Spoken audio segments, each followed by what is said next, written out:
Aisha here. Welcome back to my YouTube channel. So, the theme for this message is only a touch. So, we are actually looking at the story of the woman who touched Jesus' garment. And there are three different recollections of this story. We have one in Matthew, one in Mark, and one in Luke. So, we are going to read them, and I'm actually going to be using my King James Bible for this.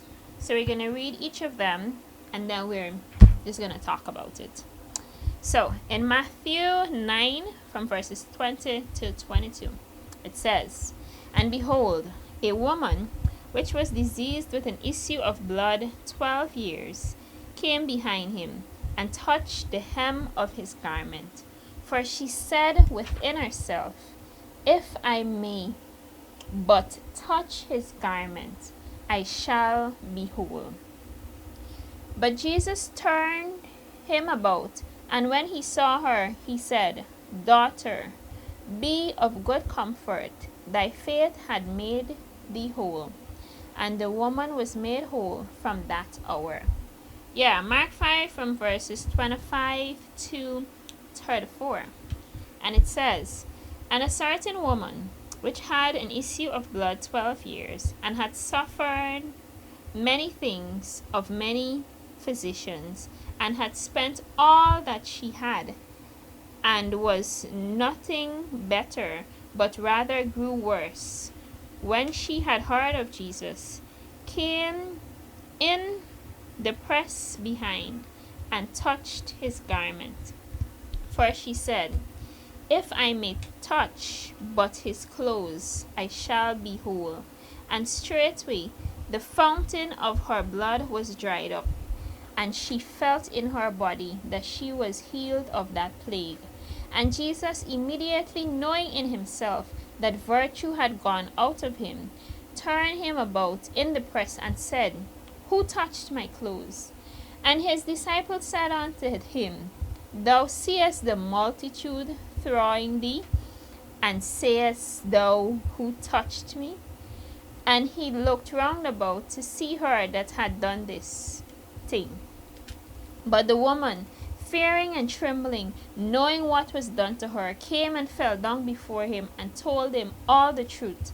And he said unto her, Daughter, thy faith had made thee whole. Go in peace, and be whole of thy plague." And then we're at Luke 8:43 to 48, and it says, "And a woman having an issue of blood 12 years, which had spent all her living upon physicians, neither could be healed of any, came behind him, and touched the border of his garment. And immediately her issue of blood stanched. Interesting. Stopped. And Jesus said, Who touched me?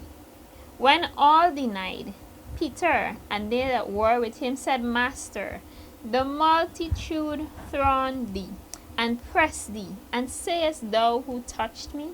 And Jesus said, Somebody had touched me, for I perceive that virtue is gone out of me.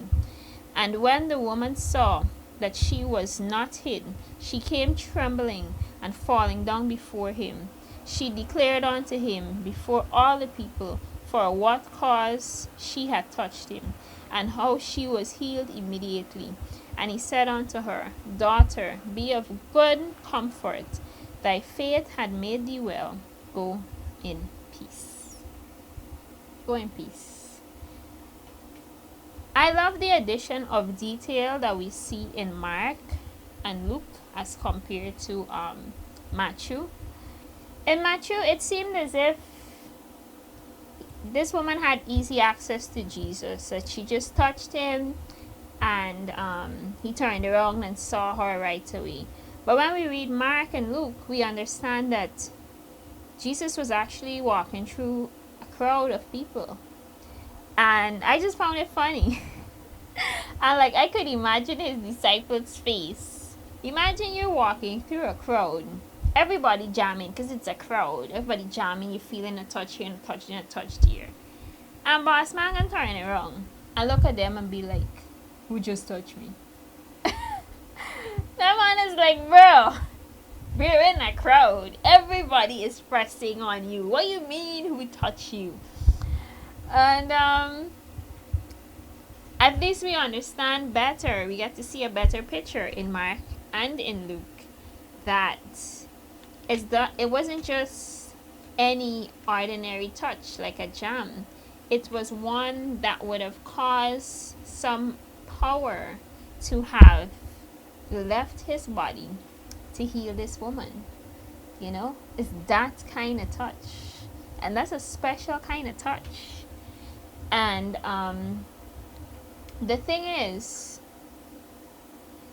so many other people might have been touching him for whatever reason, because you know, it's like, oh, the Savior has come and he's walking through this crowd and everybody just wants a touch. You know, like how you might want to touch a film star or something when they're going through some place or whatnot. I'm not comparing Jesus to a film star or anything like that, just hypothetically speaking, right? You want to touch them or whatever. This woman went in with the intention of, all I gotta do is touch this man, and this disease, this thing that I have been dealing with for 12 years and no other physician could fix, I know all I gotta do is touch this man and my problems will leave. Everything will be well. And when Jesus finally saw her and recognized her, because obviously he's looking around, because he felt this power leaving him, and he's looking around, and then she's all fearful and trembling, like, oh my God, I just took some power. Now she's scared, right? He's like, damn, your faith has made you well. You know, like, he knew that the touch, that her touch was one with intentionality behind it, because she was reaching for him so that she could receive her healing. And I could just like imagine how Jesus was, he probably was smiling like, my gosh, this woman literally said in her heart, said in her mind, said within herself that if I may but touch his garment, I shall be whole. Like, wow. Jesus is like, your faith has made you well. Your faith has made you well. So when I read this story, it encourages me to want to have faith like this woman. To want to have faith of just only getting a touch from God and I'll be made well. Thank you guys so much for watching. I hope that you're encouraged by this woman's faith, and that whatever it is you're trusting God for, have faith, and your faith will make you well. Like, it's so important to believe in what it is you want to receive. You know, faith is the substance of things hoped for and the evidence of things not seen. And it was this woman's faith in just merely touching God's garment that she would be made whole. And that is what made her well. So thank you guys for tuning in, and I will see you in my next video. Bye!